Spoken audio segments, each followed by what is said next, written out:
Ajakan untuk menjadi pendonor sukarela ini disampaikan oleh Awal Prasetyo, Ketua Palang Merah Indonesia Kota Semarang, di sela-sela webinar Darah Produk Kemanusiaan yang digelar akhir pekan lalu. Webinar ini sendiri dihadiri oleh Wakil Wali Kota Semarang, Heviarita Gunaryanti Rahayu, dan diikuti oleh para sukarelawan pendonor.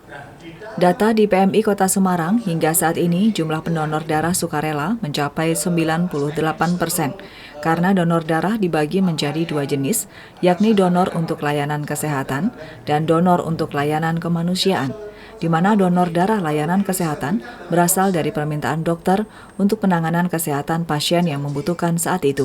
Sedangkan donor untuk layanan kemanusiaan adalah donor secara sukarela dan berkala untuk kebutuhan jangka panjang dan dilakukan oleh PMI. Dan PMI mengharapkan donor untuk kemanusiaan ini harus terus ditingkatkan agar stok darah tercukupi jika sewaktu-waktu dibutuhkan. Data dari PMI Kota Semarang, jumlah pemenuhan kantong darah mencukupi antara 8.000 hingga 10.000 kantong per bulan, dan yang tercukupi dari pendonor sukarela sebesar 98%, sisanya dari pendonor darah pengganti. Namun PMI Kota Semarang tetap mengharapkan perlu adanya pendonor darah aktif. Tapi kalau kita melihat ketahanan kota terhadap kebutuhan darah ini sebetulnya perlu ditingkatkan oleh karena diperlukan 4% dari total populasi pendonor darah aktif yang sukarela. Jadi sekitar 68.000, di mana sekarang masih sekitar 38.700 sekian.